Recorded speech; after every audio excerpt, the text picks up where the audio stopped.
Saints starting Spencer Rattler in this game. Well, actually, Like, are they? Like, is that for sure? I I don't don't know. know. I don't I know. actually don't know if that's 100% for sure. I'll look it up when you give me your matchup that matters. What do you got here for Monday night? I had Spencer Rattler question mark as my plus factor, just like it. But no, my matchup that matters is Josh Jacobs versus the New Orleans run defense. Josh Jacobs leads the league in yards after contact with 974. He leads the league in missed tackles forced in the run, which is 65. And New Orleans ranks 15th in missed tackles this season with 63. So that's the way that Josh Jacobs and the way this run scheme in Green Bay operates, it is devoid of tendencies since their bye week. That's the biggest thing about it, where it's so multiple and they don't do the same thing every single week.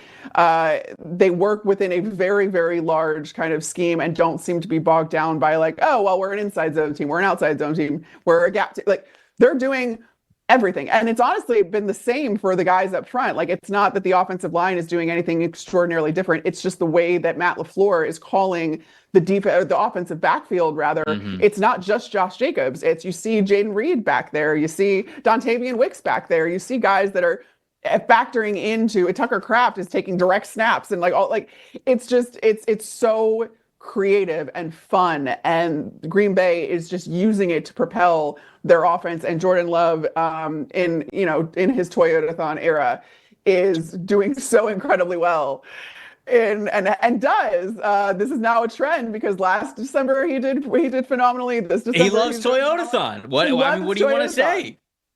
So I like that coupled with like the Green Bay Packers are just firing on all cylinders, and that's something that is offensively at least, and then even defensively that's starting to hit. But Josh Jacobs versus this New Orleans run defense, I just think is going to be where it kind of starts. Yeah, you picked Josh Jacobs. I picked the Packers offensive line, but it's the same thing. We're talking about the run game of the Packers versus the run defense of the Saints. Packers 81.8 blocking grade last week, so they were playing very well last week. 37.5 run defense grade for the Saints defensive line since week 9. So again, it is a team that has not fared well when it comes to run defense, not really going in the right direction versus a team that is playing well, knows that they're gearing up for a playoff run here. So the offensive line for the Green Bay Packers just playing very, very solid, and how they're going to fare against the New Orleans Saints when it comes to rushing the football, I think is going to mean a lot. And honestly, with them being at home, I sort of believe in the Saints when it comes to like them playing in the dome, because again,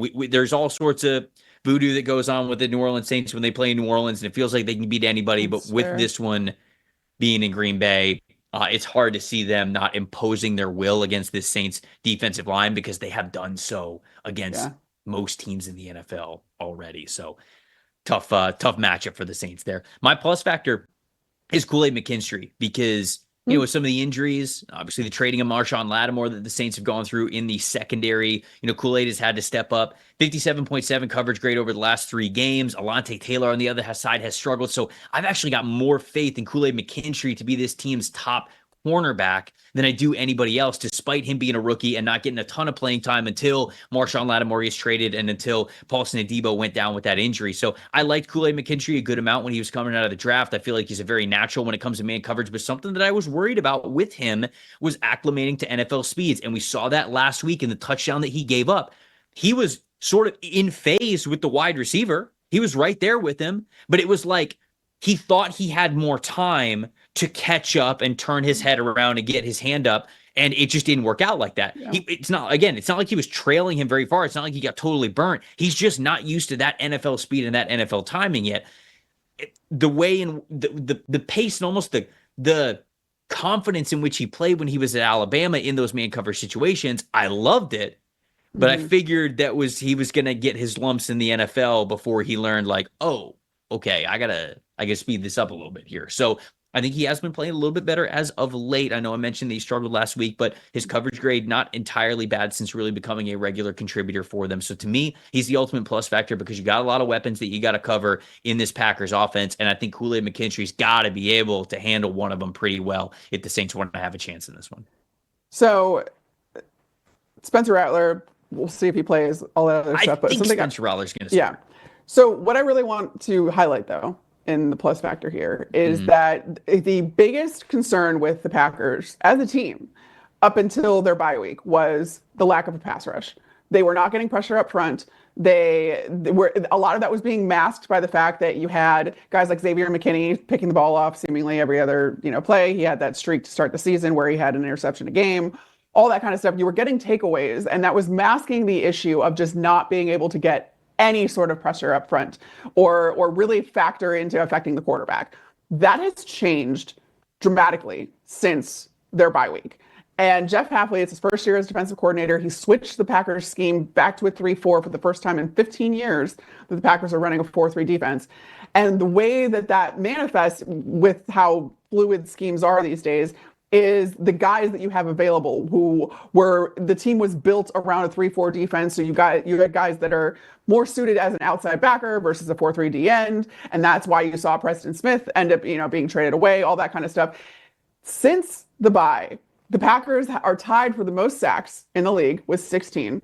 They are top 10 in pressure percentage up front. Like, it's all really good things that you're now like, all right, everything's starting to work in conjunction with each other now because you're still getting the takeaways, but you're also getting the pressure up front. You're affecting quarterbacks. And that was the biggest concern and maybe the only concern really with this team. And now you have the offense, which we just talked about, is incredibly fun. It's incredibly diverse, incredibly multiple. And now you can say the same thing about this defense on the other side of their bye. I just don't know if there's a team that's better at adjusting at their bye week than the Green Bay Packers. I see it every single year with Matt LaFleur. Before their bye and after their bye, there's something drastically different. They do some things drastically more efficiently. There's whatever, like the self-scouting that they're able to do is so impressive. And then they fix it. It's not just that they know what's wrong, it's that they fix it.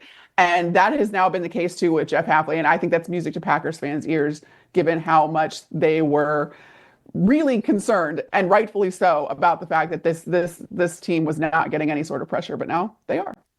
Kind of hitting it hard at the right time. At the right time. The Green Bay Packers are. Just like saying. Just saying.